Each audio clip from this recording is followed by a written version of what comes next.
My fiance left me for the one that got away, but now he wants me back. My fiance and I had been together 3 years. He was my first boyfriend.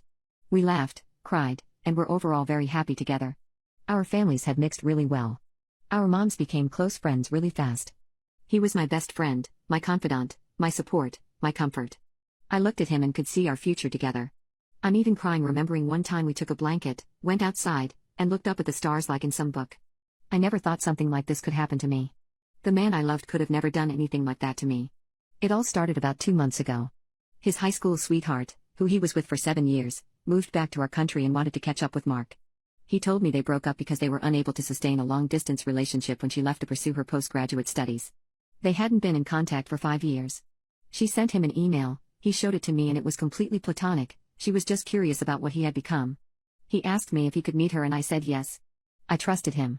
So he went, but when he came back he was a bit withdrawn. He is usually really chatty, but he was dismissive when I asked him how it went. I let it go.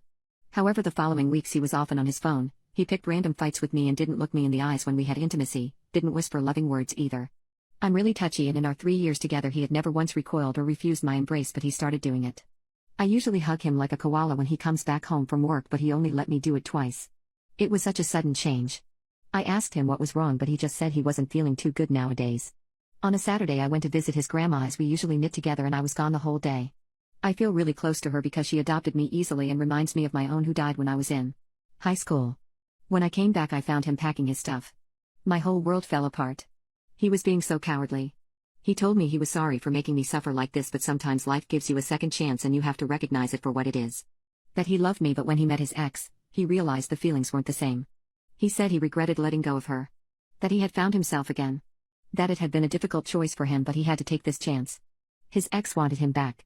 She had realized what she had lost and risked losing for good when he told her he was getting married. He supposedly refused her at first, but as time passed, and they talked together, his old feelings came back. He hoped I would forgive him one day and understand. I cried as he was talking. It sounds stupid, but it was as if it was a stranger in front of me. He said he would still pay rent and part of the bills until our lease was up and I could find another place. He makes a lot more than me and I wouldn't be able to afford living in our apartment on my own.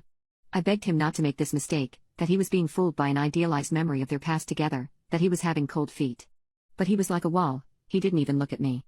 At about 10 p.m. there was a truck outside with one of his friends waiting for him. He apparently came to help him move. I wasn't really close with that particular friend, but he did seem sorry for me. Mark hugged me goodbye and left. I hadn't cried that hard in years. I slept in our spare room not to feel the emptiness of our room with his things gone. I sank to the deepest pathetic depths and tried to call him, but it went to voicemail. I had no idea where he went, but assumed he was now living with his ex after 3 weeks of talking again. How ridiculous. I'm really lucky to have supportive friends and family. My best friend even moved in for 5 days. My parents wanted me back home with them, but I wasn't ready to leave. Mark is a bit messy and I love everything clean, so it felt weird having everything perfectly neat. I missed his messiness. It was as if he was the one making our house a home. He used to joke about me wanting the house to look like it was on sale or in a catalog. Not waking up to make breakfast, not seeing him read lying on the sofa while I studied felt weird. Not buying his favorite snack or powder proteins when doing groceries felt weird. I felt really lost at first. It was like grieving. Usually when people break up, the relationship goes south, but to me it came out of nowhere. I still loved him. I was still planning the wedding and working on my side to build our future together. It was all gone in a day. I wish I had been smarter and refused to meet his one that got away. His family was dumbfounded. I still went to see his grandma and she told me he was a fool, that he would come back crawling to me. She was the first person who managed to make me laugh. Maybe she'll be right.